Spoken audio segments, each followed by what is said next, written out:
President Trump is having very high-profile fights with two US officials, the Federal Reserve Governor Lisa Cook and the health boss Susan Monterez. Why, and do they have implications for the rest of the world? We'll discuss on this episode of the BBC's daily news podcast, Newscast. Hello, it's Adam in the Newscast studio, and there's loads of things happening stateside, so we thought we would rope in Caitriona Perry to come and talk to us, because she's just been recording an episode of the other podcast she does in Washington, The President's Path. So welcome to, what would we call this? Britain's Path. Well, thank you for the plug. It's excellent. Everyone should listen to it in addition to Newscast. Exactly. Probably covering some of the same subjects today, but also maybe we'd start more from beginners, start here with some of the subjects we're doing today, Caitriona. So there's one theme that covers two stories, which is the Trump administration intervening in kind of like more like HR issues with quite senior, normally quite independent officials. And actually, that has been a theme of this entire administration since Donald Trump came back into office in January. There has been a clear out at various departments and various agencies of people that don't share the same worldview that President Trump has. And also, we've, of course, seen a clear out of federal workers as well. But we've seen a lot of people go from the Department of Justice, from all of the agencies. And then today we see the Centre for Disease Control and the efforts by the president to fire one of the Federal Reserve governors as well. So let's talk about the Federal Reserve first of all. So this is Lisa Cook, who, is one of the governors of the Federal Reserve. What's the job that she does? Well, the dark art of setting interest rates is one of the jobs. There are 7 members of the Board of Governors of the Federal Reserve. It's supposed to be an independent role. Their term is 14 years, so it's quite a lengthy term. And the point of that is to guarantee their independence, that they're not kind of coming in and out of office in line with various presidents and their whims. It's very difficult to fire them. You have to have what's called cause, basically a very good reason. And they're there to, basically their job is to set US monetary policy and to keep an eye on the economy and to make sure that everything is being done in the best interests of the American people. And what is Trump's claim against Lisa Cook? So his claim against her is that he's basically accusing her of mortgage fraud, something that she vehemently denies.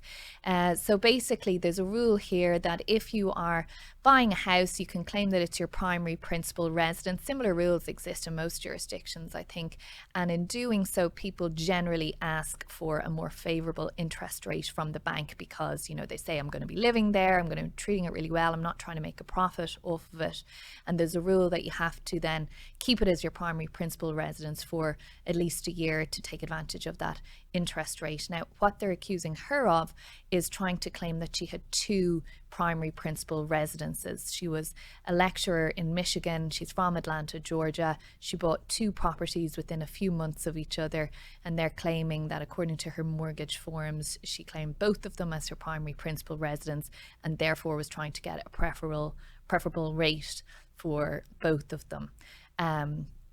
Which they're saying would amount to cause in terms of being able to fire her, because if she's someone in charge of setting mortgage interest rates for other people, and if this is what they say she's doing herself.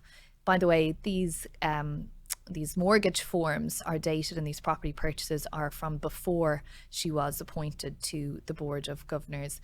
She obviously vehemently denies all of this and has now said that she's suing President Trump because of his efforts to try and remove her from her role. And Caitriona, to what extent is this going to turn into a court case about kind of HR issues? And to what extent is it going to be a court case about the powers of the president to intervene in institutions like the Fed? It's going to be about the power of the president and how he's wielding that power, what it says about democracy, what it says about the independence of these agencies who have such a critical role, in this case the Fed, such a critical role in terms of monetary policy in this country. We know the president has a beef, if you want to call it that, with the chairman of the Federal Reserve, Jerome Powell. He's been pressuring him to reduce interest rates in this country, something the president wants, something the chairman and the members of the board, not unanimously, but most of them have said they don't see the timing as being appropriate for an interest rate cut at this time. if President Trump was to be successful in removing Lisa Cook and appointing in her place someone who's loyal to him and has the same worldview as him, shall we say, then he would be potentially able to sway the decision of the Board of Governors in terms of interest rates, or at least that is the fear, which would then potentially have a dramatic impact on the economy, on lots of people's personal wealth as well, shall we say. And that's the major fear about what that says about the independence of the Federal Reserve and the president and his administration. And then the second case, which is similar in some ways but different in others, is about the boss of the Centre for Disease Control. What do we think is going on there? Yeah, Susan Monarez is was, it seems, the director of the Centre for Disease Control. Now, that's an agency that was set up 79 years ago to get ahead of a malaria outbreak here in the US. She's the 21st director of it, but the shortest serving one, only a month in office. The president saying, well, actually, in this case, a Twitter post, an X post came from the Department of Health and Human Services, which is the department headed up by Secretary Robert F. Kennedy Jr., to say that she was no longer working there. Now, her lawyers have put out a statement basically saying this is news to them, that she hasn't resigned and that she hasn't been formally fired. So they are unclear as to what is going on. But she basically was appointed acting director in January. President Trump wanted to put somebody else in the role. That person couldn't get through the various hoops, if you like. So Susan Monarez became the director. She was Senate confirmed, and here she is in the role a month now.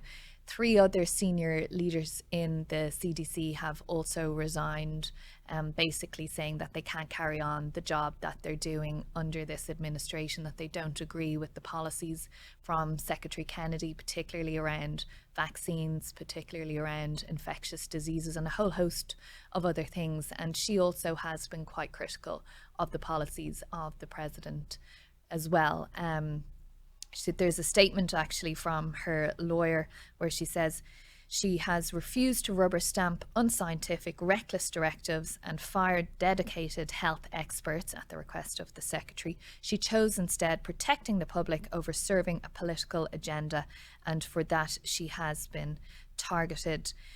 They said this is not about just her, it's about the systematic dismantling of public health institutions, the silencing of experts, and the dangerous politicization of science. The attack on Dr. Monarez is a warning to every American. Our evidence-based systems are being undermined from within. And that is what we've seen happening at the Department of Health and Human Services here. And we've seen many, many medical professionals raising flags about some of the things that have been done away with under this administration. They've stopped funding research to many projects that have, let's say, possible outcomes that are not in line with President Trump's view and the administration's view. They've stopped public health information as well. So a lot of files were taken down off these websites that give advice on vaccines, give advice on various diseases. All of that information has been removed, and there's great concern from the medical and scientific community here in the US. And just to be clear, like, this stuff is dominating the news in America more so than, say, Russian strikes on Ukraine. Oh, without doubt. I mean, the case of these 2 women is everywhere on the US networks here this morning, and particularly the pushback. They do have the same lawyer, which is very interesting. Lisa Cook's case, the Federal Reserve governor we were talking about, her case is due before court tomorrow. It's going to be heard by a Biden-appointed judge. So that's giving another point of consternation to the White House and to some of the more conservative-leaning media here. But yeah, both of these cases are absolutely dominating coverage here today anyway, over anything that might be happening in Ukraine or in the Middle East or anywhere else. And this is labelled lawfare by people who tend to be on the opposing side or the potentially losing side in the court case. Yeah, exactly. And I mean, we've heard that term from the president and his team for some time now, haven't we? The weaponization of various parts of the government. They felt they were on the receiving end of it before President Trump came into office, and now they're being accused of carrying out the very same thing now that they are in office and in these positions of power. Caitriona, thank you very much. Thanks, Adam.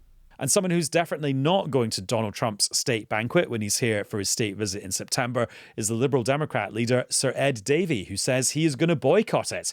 And he explained his reasons when he sat down in the Newscast studio. And Sir Ed Davey's here. Hello. Hello, Alan. Did you have a nice summer holiday, by the way? A great summer holiday with the family. Went to France, caught up on some sleep. It was good. Good. And I see that while you were away, you were doing some kind of soul searching about whether to go to this state banquet or not with Donald Trump. And it was actually soul searching, wasn't it? Yeah, I was. I mean, the idea had occurred to me when Gaza was really getting so awful that he was the one person who could do something. But the idea of refusing an invitation from His Majesty was something I took very, very seriously. I have a huge respect for the monarch. I've been really honoured to be able to go to previous state banquets, probably over half a dozen now, and I didn't want to take the decision lightly. So I really thought about it, talked to my wife. I even prayed. I'm a Christian.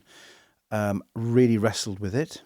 But I came to the conclusion, and frankly, the recent events in Gaza just confirm that. That when you see those pictures of those children, you can see their skeletons, and you see the reports on the BBC and elsewhere of starvation, the UN IPCC confirming there's a famine in Gaza City, children killed while queuing for food, and frankly, the images of the emaciated hostages as well. Something absolutely has to be done. And, we've been debating in Parliament. I've asked lots of Prime Minister's questions about it. Liberal Democrats have actually led quite a lot of the opposition to push the UK government to do more. But I felt that with Donald Trump being literally the only man outside the Netanyahu cabinet who has the power to bring this to an end, he can phone up Netanyahu. He can phone up the Qatari government, the Gulf states, and say, get Hamas to release the hostages.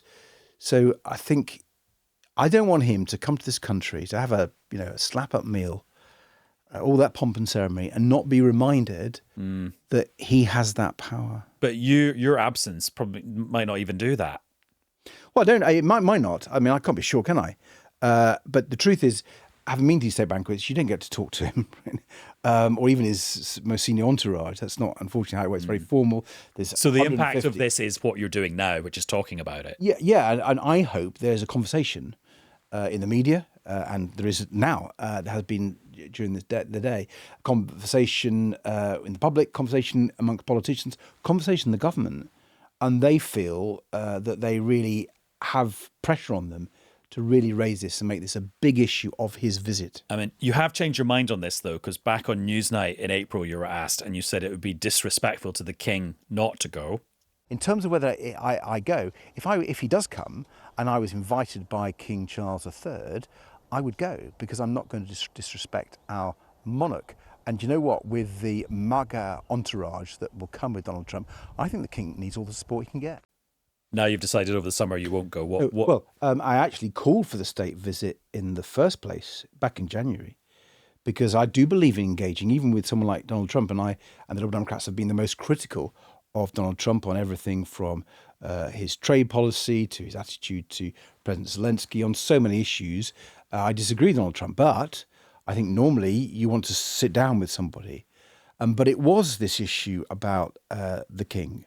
And, in that interview in April, I was really clear that I felt I wanted to be on his side, and he's been put in a difficult position. But my mind has changed, and it's changed primarily because of what we've seen in Gaza. And it is so shocking. There is a humanitarian catastrophe, and frankly, Donald Trump is complicit in it because he has the power to take action. Do you think Keir Starmer should be boycotting this banquet as well? No, I don't actually. I think he has a job. I mean, he actually gave the invitation, so he can't invite someone. That would be pretty dramatic uninvitation, wouldn't it? Yeah. So I don't think that would work. And I think I've made clear in this interview already, I do believe in talking to people who you don't agree with. However, I have a chance to create the debate, which I think has to be had. It would be just so wrong if he came to this country and didn't hear, and the news media that's picking up wasn't reporting that we believe he has a duty. And I hope it does trigger a debate. We'll see. We're going to keep raising it. The Liberal Democrats will keep raising it, and hopefully it becomes part of the discussion around his visit. I don't think I'm alone amongst people in our country who think Trump is no longer a reliable ally, and therefore we have to be particularly careful how we deal with him on so many issues. But I think on this issue, beyond all others, the sense of urgency that one feels when you see those images. And let's remember, the Netanyahu government isn't allowing the international press into Gaza. A record number of journalists have been killed. He denies there even is a famine. Precisely. And I think we can't, I don't think reasonable people can sit and watch those images on the TV and hear those reports, hear those evidence that comes from doctors who go to Gaza and come back, from all the aid agencies and so many other people, and not say that this is a man-made famine. That's what the UN IPC said, a man-made famine. That is just outrageous. And I know there are many, many people in Israel who disagree with Netanyahu on this and are protesting on different aspects of. But is there something that the Starmer government could be doing to either put pressure on Israel or to put pressure on Israel's ally, the US, that Starmer hasn't done yet? I mean, and you look at David Lammy's statements, like he uses the most emotive language a foreign secretary could to condemn the Israeli government.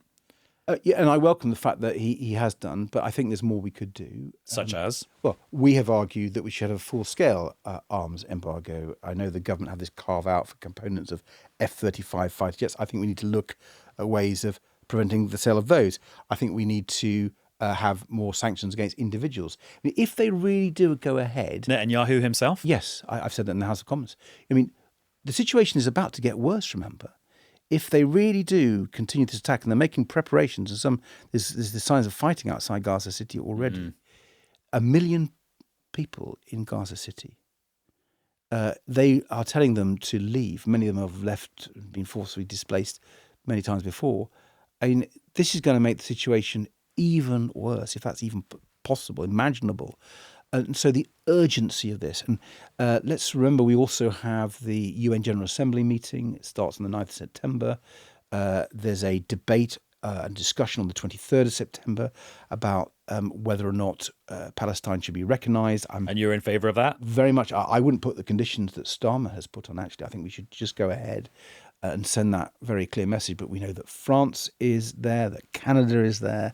So our close allies are saying to both Israel and to the United States, I'm afraid you're not doing the right thing.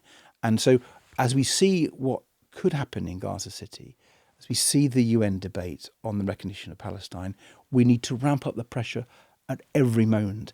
And as leader of the Liberal Democrats, I don't have that many opportunities to do that and to get the debate and to try to push the debate into the area that I think it should be. And the urgency and the gravity of this moment is such that I think that I've taken the right decision. Right, that's foreign policy. Let's talk about domestic policy. What is the Lib Dem position on the small boats crossing the channel? Do you want them to stop? We want the small boat crossings to stop. We have said that for several years now. We think the asylum hotels should be closed. The question is, how do you do those? And I think the Conservatives come... It's quite a big question. Yeah. Well, I'm going to answer it, give you our answer. I think the Conservatives obviously utterly fail. That's why they're the problem. Indeed, I think the Conservatives caused the problem.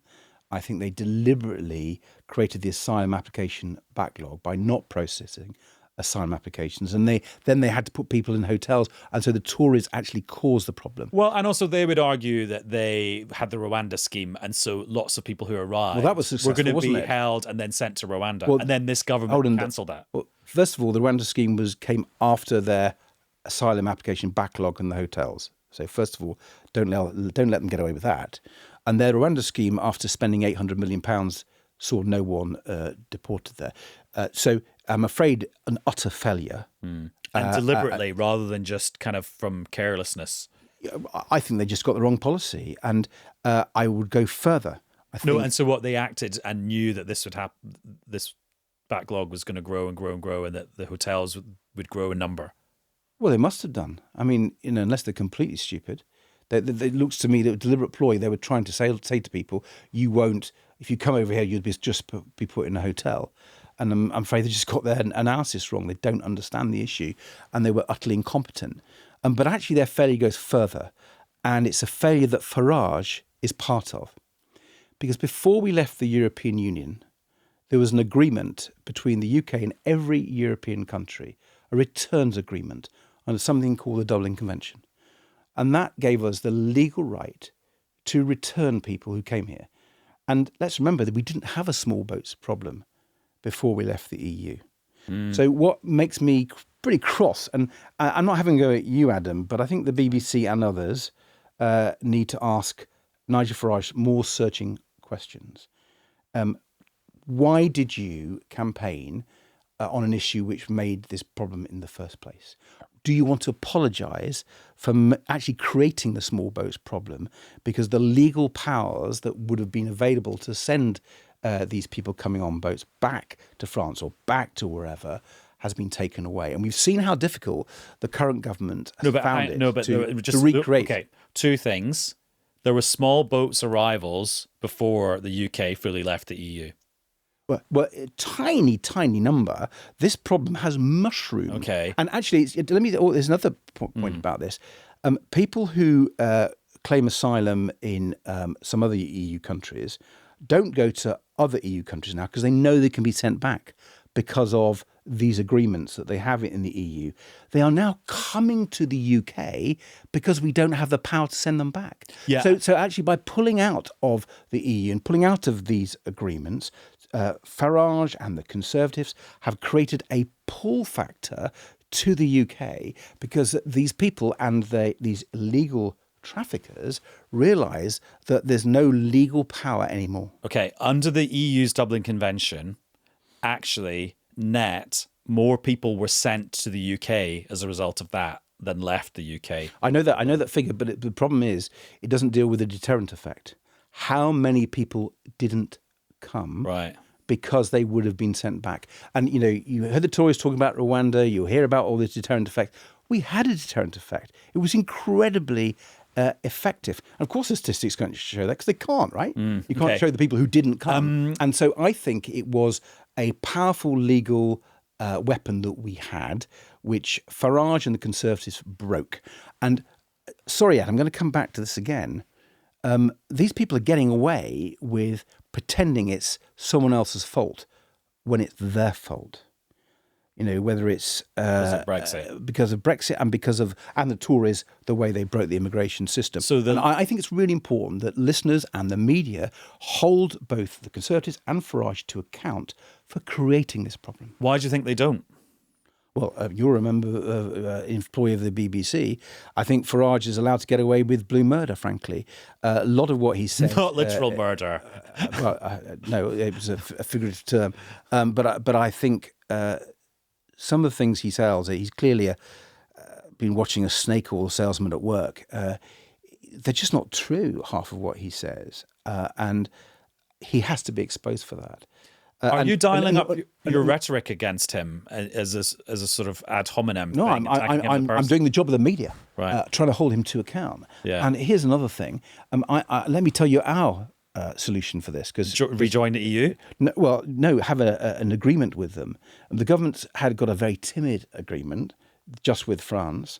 They say it's a pilot. It needs to be far more comprehensive. Let me give you another solution, which is a Liberal Democrat solution, which would work. We should process the asylum applications much quicker. We should also say... Which is what the government say they're trying to do. It should have been done ages ago. The Tories failed yet again.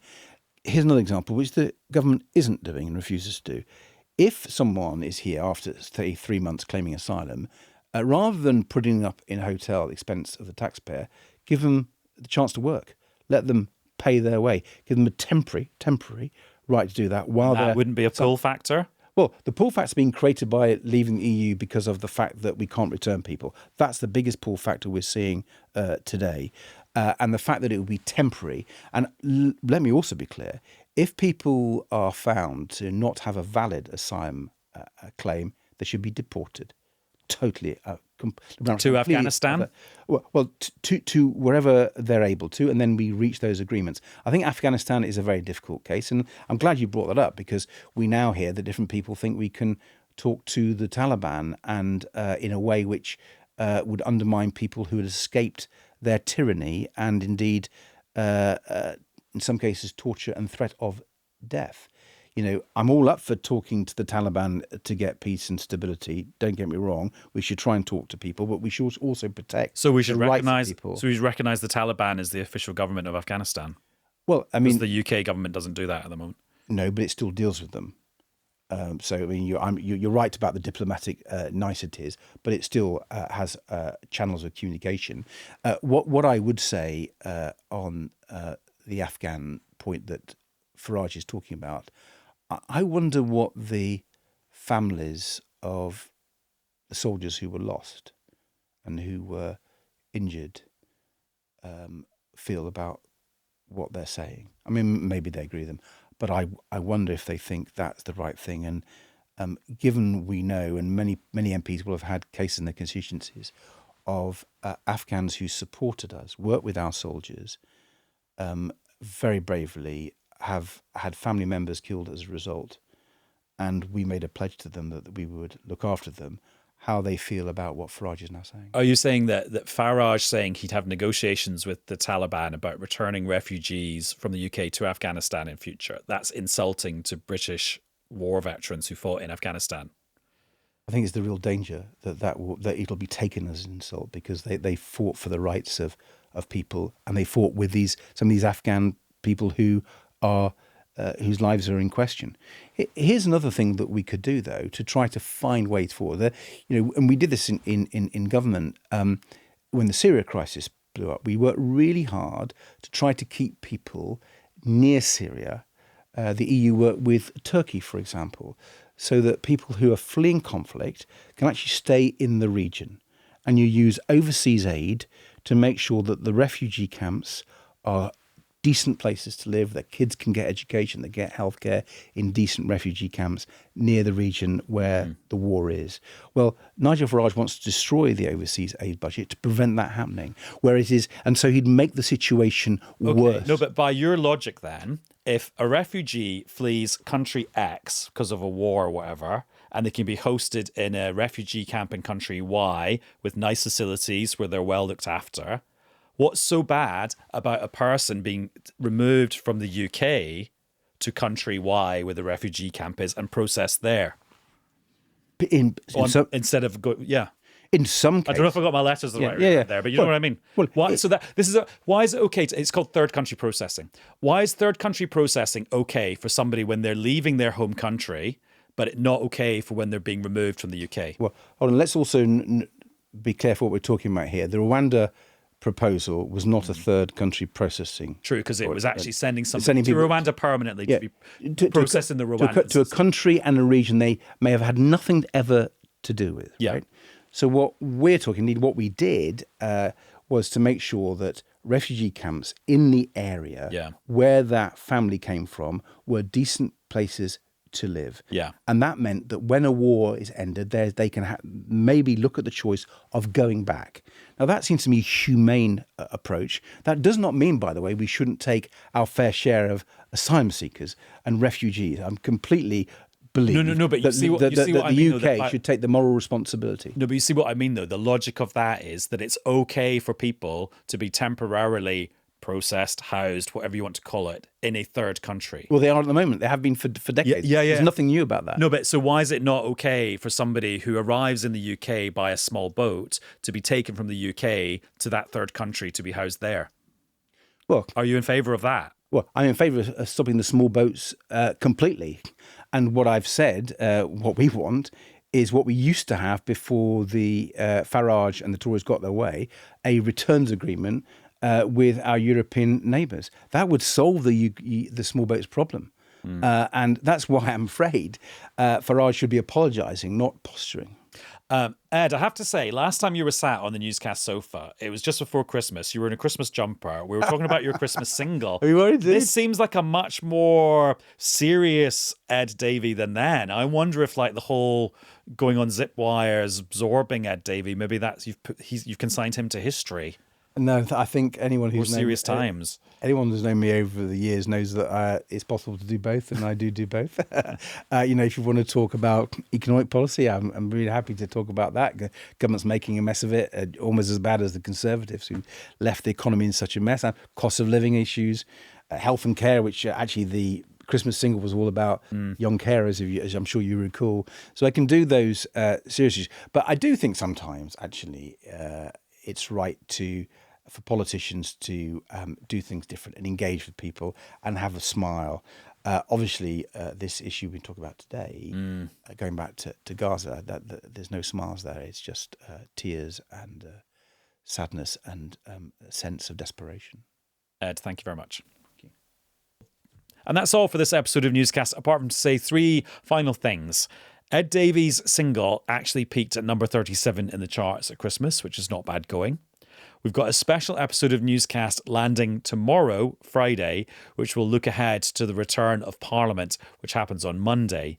And if you'd like to hear more about the big Russian attack on Kyiv that happened on Wednesday night into Thursday morning, there's an episode of Ukrainecast, our sister podcast, which has all the details of that. And that episode of Newscast looking at British politics will be heading your way very soon. Bye-bye.